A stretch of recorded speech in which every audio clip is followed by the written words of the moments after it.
দর্শক স্বাগত জানাচ্ছি যমুনা টেলিভিশনের নিয়মিত আয়োজন প্রবাসী বাংলাদেশে। বিশ্বের বিভিন্ন প্রান্তে থাকা প্রবাসীদের খবরাখবর নিয়ে আপনাদের সাথে আছি আমি রিশান মাহমুদ। গৃহযুদ্ধ কবলিত সুদান থেকে ফিরলেন আরও 239 জন বাংলাদেশি। এখন পর্যন্ত ফিরেছেন 555 জন। খালি হাতেই দেশে পা রাখেন তারা। ফিরতে ইচ্ছুক সবাইকে আনা হবে বলে জানিয়েছে প্রবাসী কল্যাণ মন্ত্রণালয়। সৌদি আরবের পাশাপাশি আন্তর্জাতিক অভিবাসন সংস্থা IMO নানাভাবে সহায়তা করছে। অনেক আতঙ্ক হয়েছে আর পরের মাসে বেতন ভাই আই করছি আর এক মাস কাটিয়ে দিয়েছি। আমাদের মালিক বেতনও দেয় নেই। জি না, একটা চকলেট খাওয়ার পয়সা নেই। বরিশালের জাকির হোসেন অর্ধ জীবনের সঞ্চয় খরচ করে বিদেশ গেছেন বাকি জীবন সুখে থাকবেন বলে। তার হলো না, খালি হাতে ফিরতে হলো তাকে। ফিরতে হলো তার প্রতিবেশী রাকিবকেও। ডাইরেক্ট গুলি করছে, গুলি করার পর দুই সাইডে গ্লাস ভেঙে চূর্ণাচা হয়ে গেছে। বুলেট আমাদের সামনে পড়ে গেছে। সন্তানের শূন্য হাতে ফেরাতে কষ্ট নেই বাবার। তার মুখটা যে দেখতে পারবেন সে আশাও তো ছিল না। এটাই আমার শুকরিয়া আদায় করছি, আল্লাহর কাছে লাখ লাখ শুকরিয়া আদায় করছি। হ্যাঁ, খুব টেনশনে ছিলাম আর কি। শুক্রবার সকালে এমন 239 জন সুদান প্রবাসী ভয়াবহ স্মৃতি নিয়ে পা রাখলেন জন্মভূমিতে। আল্লাহ করছে, আল্লাহ আমরা বাংলাদেশে যাইতে পারি, বাপমার কাছে যাইতে পারি। মানে নেক্সট টাইমে মানে ভাতের অভাবে মানুষ মারা যাবে মনে সম্ভবত, এরকম পানির অভাবে মারা যাবে এরকম শুনছি। কাপড় চাপড় যা আছে সব তো নিচে, টাকা পয়সা যা আছে, মোবাইল টোবাইল যা আছে সব নিচে। আমার এই জায়গায় একটা বাড়ি দিছে, আমার ফিন্দনতে ক্ষয় আর ফ্যান্ডার সহ নিয়ে গেছে। ভাবতাম যে হয়তো মারা যাব, নয়তো যদি আল্লাহ বাসা রেখে যাইতে পারবো। বিশেষ করে বাঙালিদেরকে যখন দেখে সকল অত্যাচার বেশি করে। কত আশা ছিল স্বজনদের জন্য সুখ ফেরাবেন, তার হলো কই। একদম ফকির, কিছুই আনতে পারি নাই। ওইখানে ব্যবসা প্রতিষ্ঠান সব ভাঙচুর করে সব নিয়ে যাচ্ছে। মানে বেতন অনেক স্যালারি পাই নাই, স্যালারি খালে চলে যাওয়ার লাগছে। যা তো সব কিছু ধুয়ে আসছে। প্রাথমিকভাবে অল্প কিছু সহায়তা দিয়েছে প্রবাসী কল্যাণ ও বৈদেশিক কর্মসংস্থান মন্ত্রণালয়। আমরা হয়তো আগামী 7 দিন 8 দিন 10 দিনের মধ্যেই আপনাদের সাথে যোগাযোগ করব। কেউ যদি আমাদের কাছে লোন চায়, আমরা প্রবাসী কল্যাণ ব্যাংক থেকে তাদেরকে খুব সহজে লোন দিতে পারি। কেউ যদি মনে করেন যে ট্রেনিংয়ের সুবিধা চায়, সেই ট্রেনিংয়ের সুবিধা দিতে পারি। আপনি যদি আবার বিদেশ যেতে চান, আপনাকে সেই সহযোগিতা আমরা দেব। পোর্ট সুদান থেকে জেদ্দায় নেয়ার খরচ বহন করছে বাংলাদেশ সরকার, আর জেদ্দা হয়ে ঢাকায় ফেরার খরচ দিচ্ছে আন্তর্জাতিক অভিবাসন সংস্থা IOM। And we have been given a modest amount so that they can have fares from the airport back to their homes. দেশটির বিভিন্ন স্থানে থাকা আরও 100 জন দেশে ফিরতে চাচ্ছেন, আর জেদ্দায় অপেক্ষা করছেন 137 জন। আল আমিন হক, যমুনা নিউজ, ঢাকা।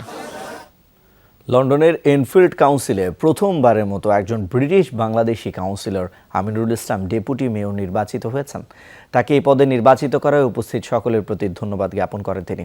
লন্ডন বারা এনফিল্ডে বার্ষিক কাউন্সিলে নবনির্বাচিত মেয়র সুনা হারমেইনের সভাপতিত্বে অনুষ্ঠানে নবনির্বাচিত ডেপুটি মেয়রকে স্বাগত জানিয়ে বক্তব্য রাখেন কাউন্সিলর লিডার নেলিস কেলিংসন।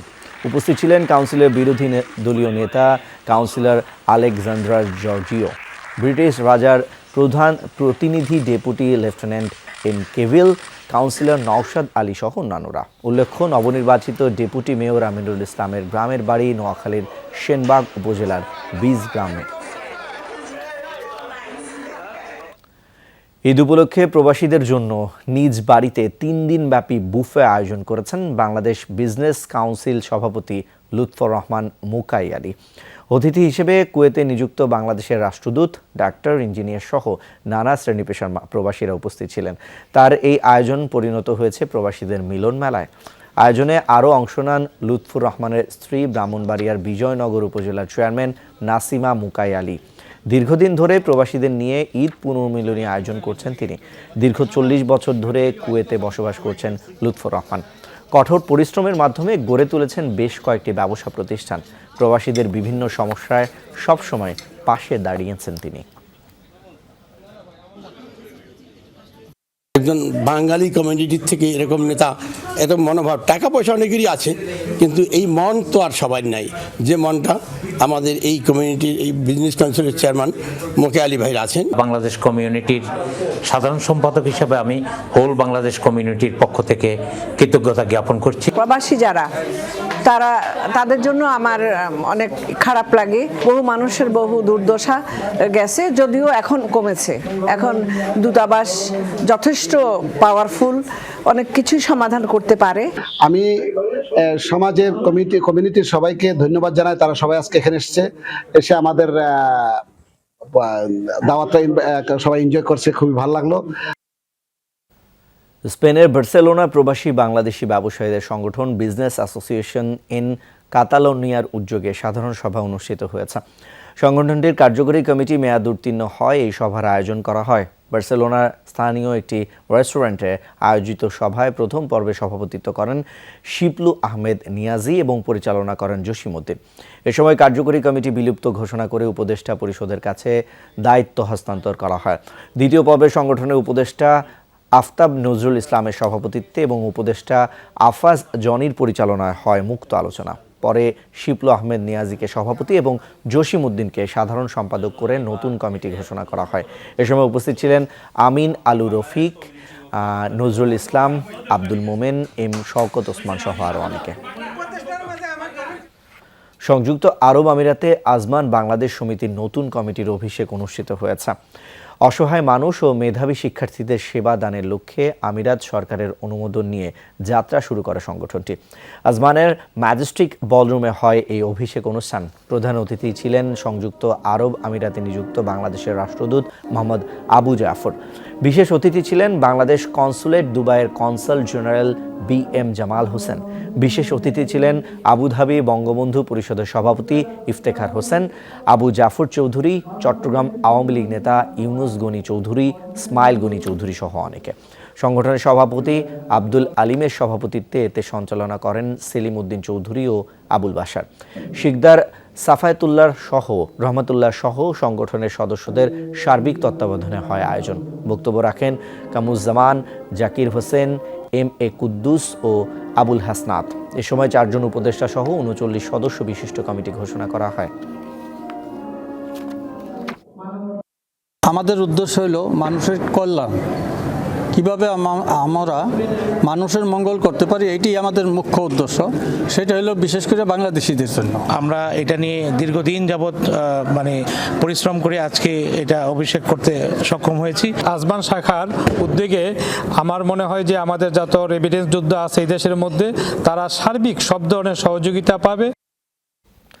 ঢাকা অ্যাসোসিয়েশন ইউকের উদ্যোগে যুক্তরাষ্ট্রে ঢাকা উৎসব অনুষ্ঠিত হয়েছে। পূর্ব লন্ডনের রেড ব্রিজ টাউন হলে হয় এই আয়োজন। গোটা আয়োজন জুড়ে ছিল ঢাকার ইতিহাস, ঐতিহ্য নিয়ে সাংস্কৃতিক অনুষ্ঠান, শিশুদের চিত্রাঙ্কন প্রতিযোগিতা ও রাফেল ড্র। সাংস্কৃতিক অনুষ্ঠানে অংশগ্রহণ করেন যুক্তরাজ্যের জনপ্রিয় সব শিল্পীরা।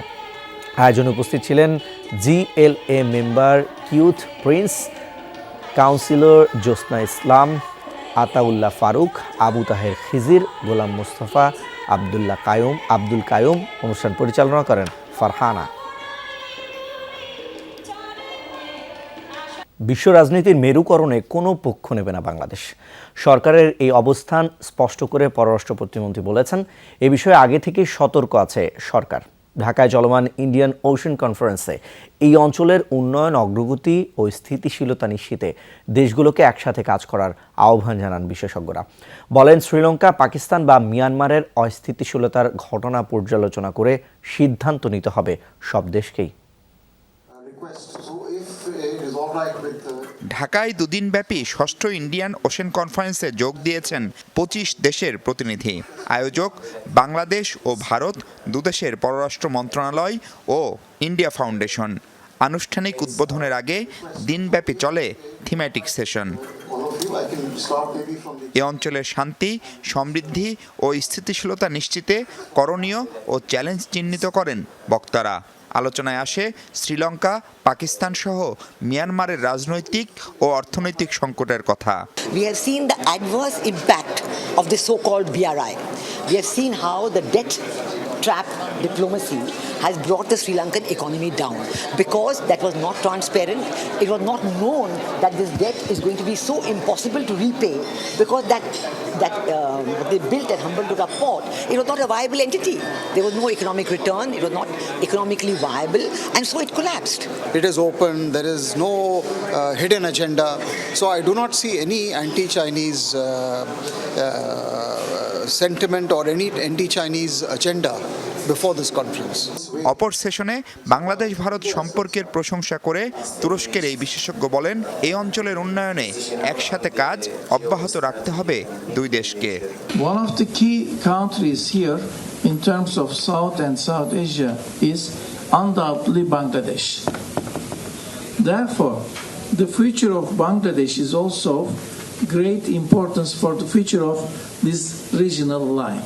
বিশ্ব রাজনীতির যে মেরুকরণ, তাতে বাংলাদেশের মতো দেশগুলোর স্বার্থ যেন লঙ্ঘিত না হয় সেটি নিশ্চিত করারও তাগিদ আসে সম্মেলনে। ছোট ছোট দেশগুলো যেগুলো আছে বাংলাদেশের মতো স্মলার স্টেটস, তাদের ভয়েস যেন হার্ড হয়, তাদের ন্যাশনাল ইন্টারেস্ট যেন রক্ষিত হয়, এবং গত বিশ্ব ব্যবস্থার মতো আমরা যাতে মার্জিনে না পড়ে যাই সেই জন্য এই ধরনের মিশন করা এবং এখানে একটা স্পষ্ট অবস্থান তুলে ধরা অত্যন্ত প্রয়োজন। ভূরাজনীতির এসব চ্যালেঞ্জ মাথায় নিয়েই সরকার কাজ করছে বলে জানান পররাষ্ট্র প্রতিমন্ত্রী। শেখ হাসিনা যে ফরেন পলিসি দেখতাম, তার পিতার রেখে যাওয়া, জাতির জনকের রেখে যাওয়া, সকলের সাথে বন্ধুত্ব, কারোর সাথে বৈরিতা নয়। আপনারা যাই দেখছেন সফলতার অংশটুকুর যদি বলি হাম্বলি, সেটা সেই পলিসিরই expansion. We do not have any high military or any such military ambition or to become a regional super power. শনিবারও রয়েছে এই সম্মেলনের বিভিন্ন সেশন। মাহফুজ মিশু, যমুনা নিউজ, ঢাকা। বাংলাদেশে সফররত মরিশাসের প্রেসিডেন্ট পৃথ্বীরাজ সিং রূপন ও তার স্ত্রী সহযোগিতা রূপন আগারগাঁওয়ে মুক্তিযুদ্ধ জাদুঘর পরিদর্শন করেছেন। দুপুর 12:15টার দিকে মুক্তিযুদ্ধ জাদুঘর পরিদর্শনে যান তারা। এ সময় মুক্তিযুদ্ধে শহীদদের স্মরণে সেখানকার শিখা অনির্বাণে শ্রদ্ধা জানান পৃথ্বীরাজ। নীরবে দাঁড়িয়ে স্মরণ করেন মুক্তিযুদ্ধের শহীদদের। এরপর মহান মুক্তিযুদ্ধে স্মৃতি বিজড়িত দুর্লভ জিনিস ও গণহত্যার নিদর্শন ঘুরে দেখেন তারা। এর আগে ঢাকেশ্বরী জাতীয় মন্দির পরিদর্শন করেন মরিশাসের প্রেসিডেন্ট। এ সময় তিনি প্রার্থনা করেন এবং পূজা দেন।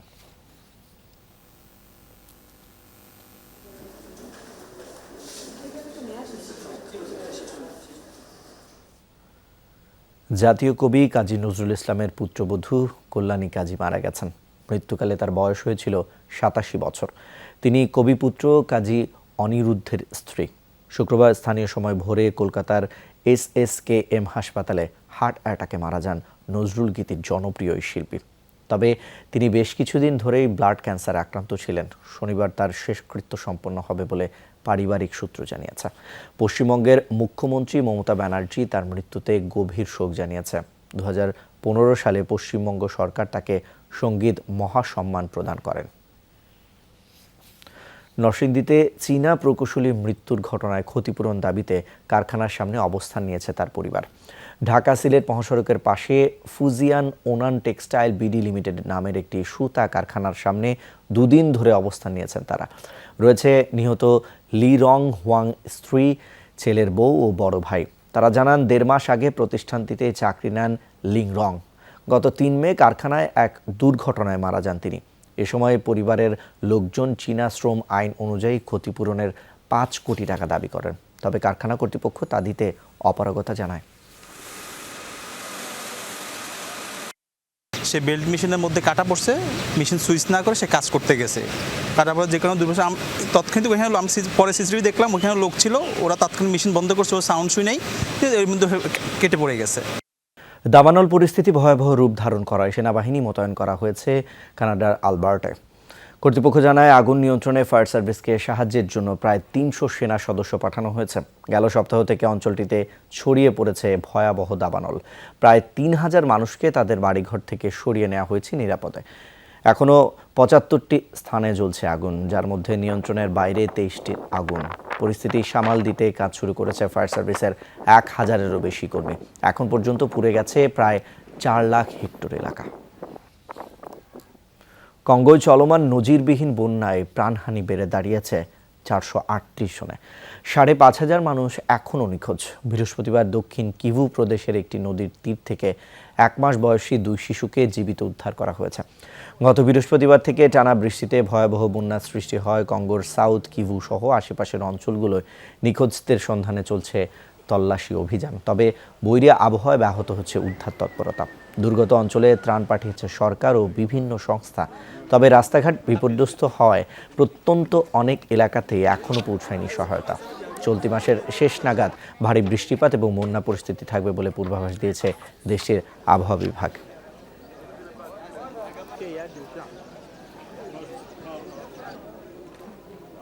দর্শক, এই ছিল প্রবাসী বাংলাদেশে। এতক্ষণ সাথে থাকার জন্য সবাইকে ধন্যবাদ।